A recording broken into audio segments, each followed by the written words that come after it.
E hoje vamos falar sobre este exame aqui, o hemograma. E se esse assunto te interessa, peço que você espere só um pouquinho, porque é logo depois da nossa vinheta.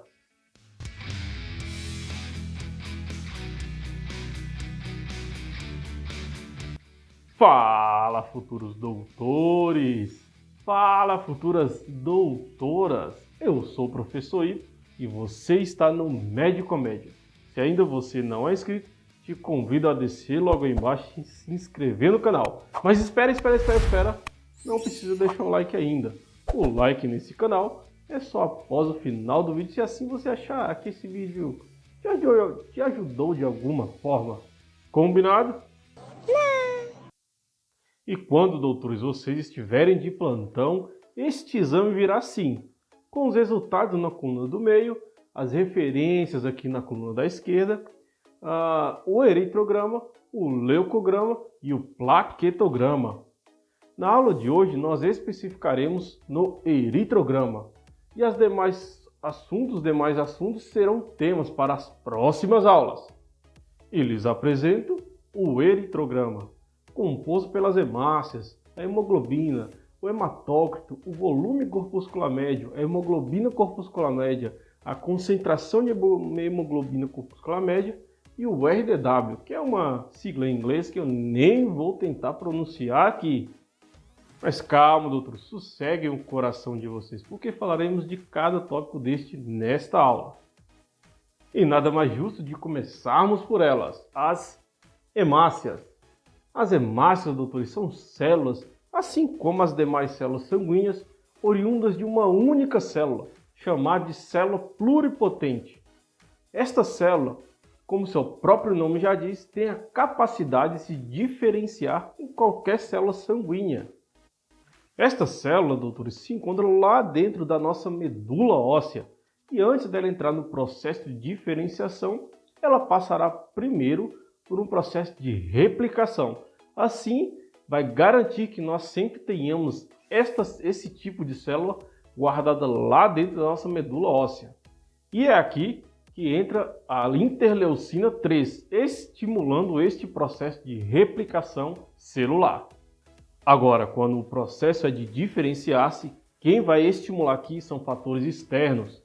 Por exemplo, quando você está passando por um processo infeccioso, onde seu corpo precisa de mais células de defesa e mais leucócitos, então esta célula será estimulada a se diferenciar em algum leucócito para te proteger.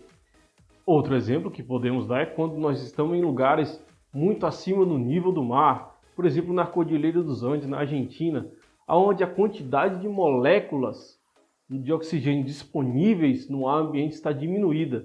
Então, seu corpo, em resposta a essa diminuição, vai estimular, através do hormônio eritropoietina, essas células se diferenciar em hemácias.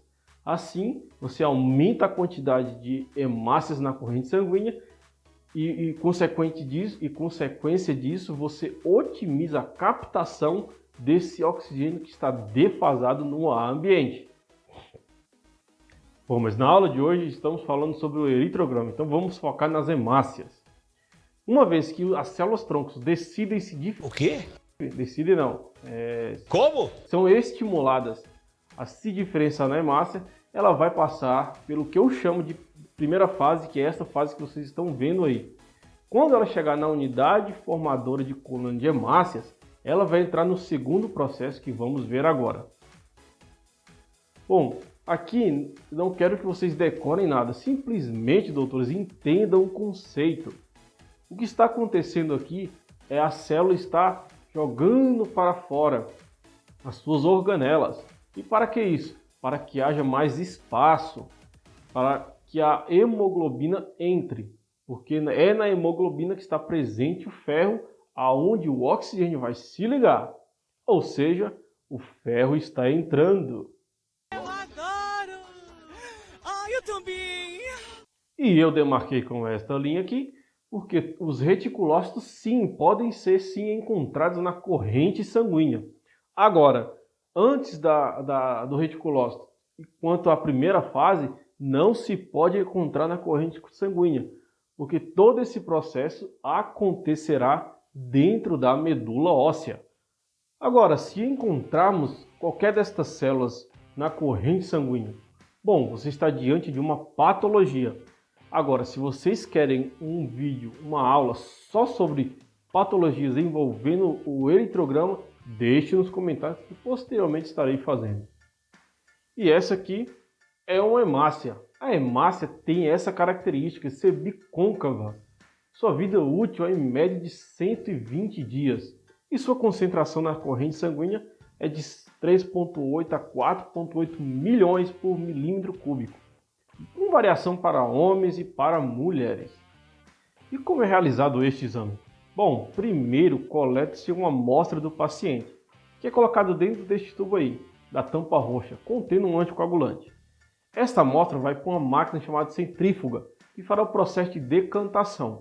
O que é mais pesado vai vir para baixo, o que é mais leve ficará em cima. E aqui vai o nosso segundo conceito sobre o eritrograma, o hematócrito.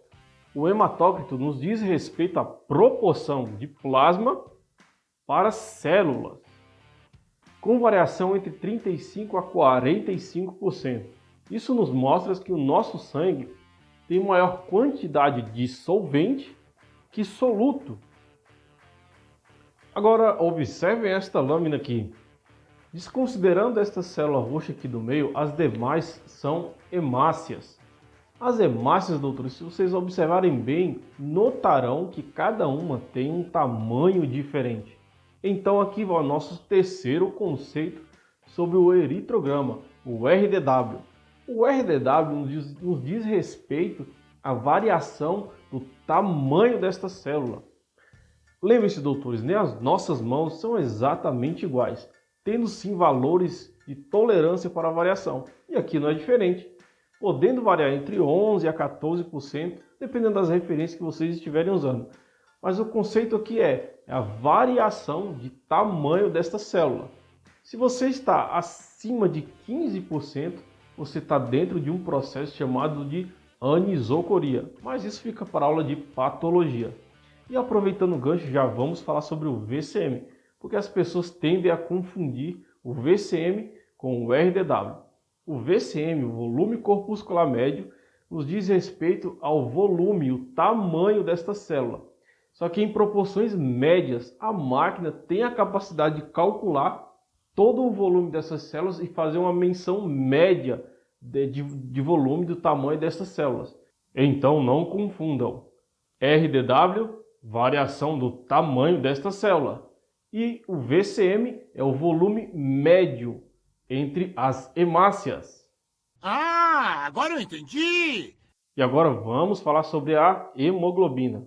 A hemoglobina, doutores, é uma proteína. E seu processo de formação está todo descrito aqui. Mas basicamente ela é formada por duas cadeias alfas e duas cadeias beta. E é na hemoglobina, como já foi dito antes, que está presente... Que é isso, diretor? Não, tira, põe algo mais didático, eles vão sair do vídeo. Bichona! E é no ferro aonde o oxigênio vai se ligar lá nos capilares dos alvéolos pulmonares para ser transportado para todo o corpo. Sua concentração na corrente sanguínea varia entre 12 a 16 gramas por decilitro, com variação para homens e para mulheres. Esta hemoglobina aqui, doutores, é a hemoglobina presente diluído no plasma, não a que está dentro da hemácia. A que está dentro da hemácia nós vamos falar agora. E para concluirmos este estudo, falaremos então sobre os dois últimos conceitos, que é o CHCM e o HCM. O CHCM é a concentração de hemoglobina corpuscular média. Basicamente, é a quantidade de hemoglobina presente dentro da célula. Já o HCM, que é a hemoglobina corpuscular média, nos diz respeito ao peso molecular dessa proteína. Basicamente, falando em linhas gerais, é a formação. Vê se está tudo certinho ali no processo de formação desta proteína. Bom, doutores, eu vou ficando por aqui. Espero que vocês tenham gostado da aula. Se essa aula te ajudou de alguma forma, deixe seu like e te convido mais uma vez a se inscrever no canal. Se vocês querem a aula de patologias envolvendo o eritrograma, deixe nos comentários e que posteriormente estarei fazendo. O meu muito obrigado e tchau!